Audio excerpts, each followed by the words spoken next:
Hey, how's it going? Okay, in this one, we're going to be looking at having a video clip and then taking a photo, having that photo become a Polaroid on screen while the video plays in the background, and then animate that off the screen. We're going to throw in a little bit of sound effects and a little bit of text, and it's all going to look great and will hopefully look something like what you're about to see now, and we'll just get stuck straight in.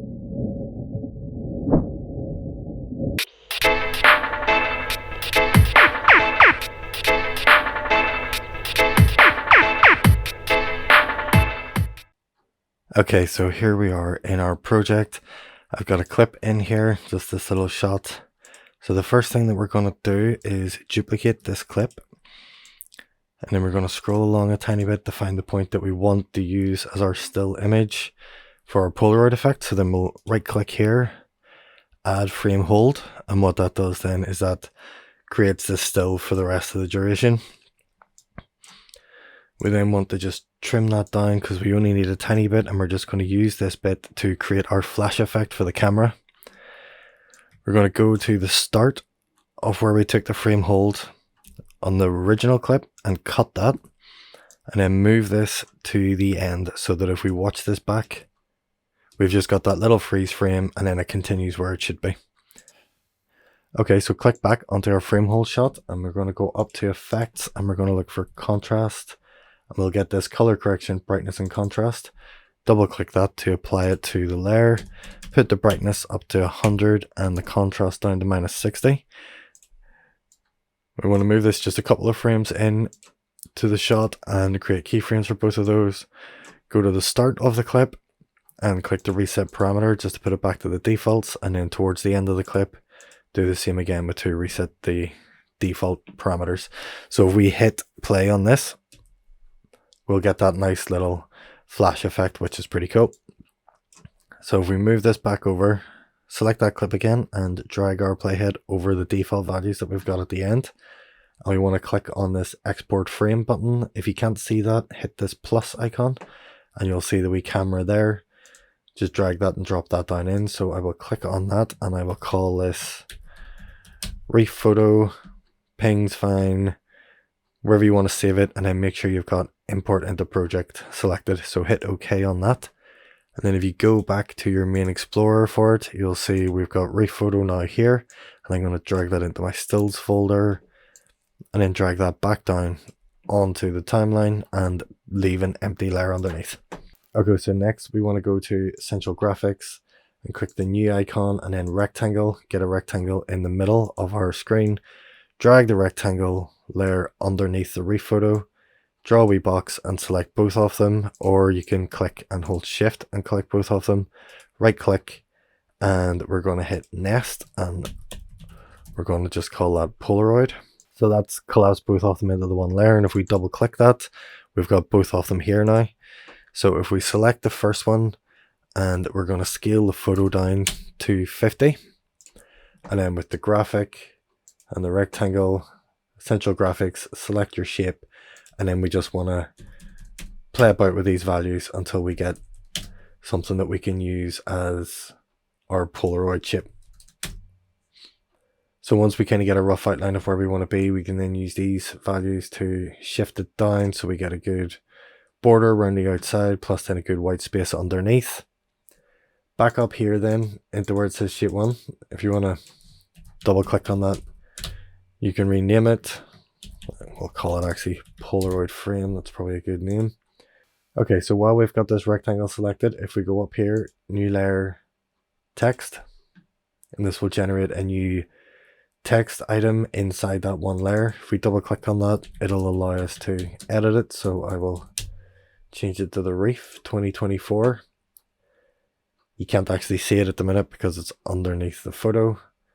So if we just align it and then bring it down, there we go, there's our text. And you can mess around with your font and your whatever else you want to do, your coloring and things like that, but there we go. So that's our effectively Polaroid effect complete. Okay, so we're back in our project now, and we can see we've just got this floating here, so that's not really any good for us. So select that nested layer, bring the playhead back to the start of it, and we're going to change the scale to 200. I'm going to create a keyframe on scale, position, and rotation, and go forward a tiny bit, change that scale down to maybe 70, change the position, and then change the rotation just slightly. So I'll bring it back in like that. Okay, so we've got this effect now done. We've got our flash, we've got our Polaroid shrinking down, but what we need to do next is get that Polaroid off our screen. So if we select onto that nested layer again and create keyframes somewhere near the end, just by clicking that add remove keyframe, and then move forward a tiny bit, and I'm going to change the rotation to 360 so it spins off a tiny bit, and then I'm going to move that off the screen slightly, and then just kind of mess around with that a tiny bit, maybe pull the scale down a bit as well, and we'll have a look and see what that looks like. There we go, that's good. So go back to the start, we've got our Polaroid come in, hangs around for a while so we can see what it is, and then flies off to the side. Okay, so yeah, it's pretty cool. It's pretty solid way effect we've got going on there, but it kind of feels a little bit flat. So the best way to kind of enhance any sort of edit clip is by adding some sound effects. So I have some sound effects that I've already pulled out for this. So for sound effects, I find them all over the place. I've got some paid for ones, some ones from free sites, but at the minute I've been using a lot of audio.com, and there'll be a link for it in the description below for 70% off if you pay for a year's plan. They have a lot of really good music and quite an extensive amount of audio clips as well. It's definitely worth going to their site and having a wee click around just to see if there's anything there that you would use. But I have this underwater sound one, which I'll just give a quick play for. Alright, so that's alright. It's just kind of giving a little bit of extra ambience, and I will cut that there and delete that part of it. Also select it, press G, and I will lower the sound off it, maybe by 7.5. I've then got this shutter sound, which I'm going to use for the camera effect. So just drag that, and if you hold Alt and use the left or right cursor keys, you can move clips a little bit better. Yeah, okay, I'm happy enough with that. And then I've got a soft wipe transition, which I'm going to use for the spin off at the side. Okay, so I'm going to lower that as well, I think by 5. Okay, now the sounds don't really sound quite in place because we're underwater, and these sounds do not sound like they're underwater. So I'm going to select this clip and up to effects and look for low pass. So filter and EQ, low pass, double click that to apply it to the layer. Here we go here. So this number is how muffled the audio will sound. So I'm going to reduce that a bit just to see how that sounds. Yeah, okay, that's okay. And I'm going to do the same with the second one. I'm going to bring that down to the same value and give that a play and see how that goes. Okay, yeah, that definitely sounds a whole lot better. But yeah, that's pretty much that.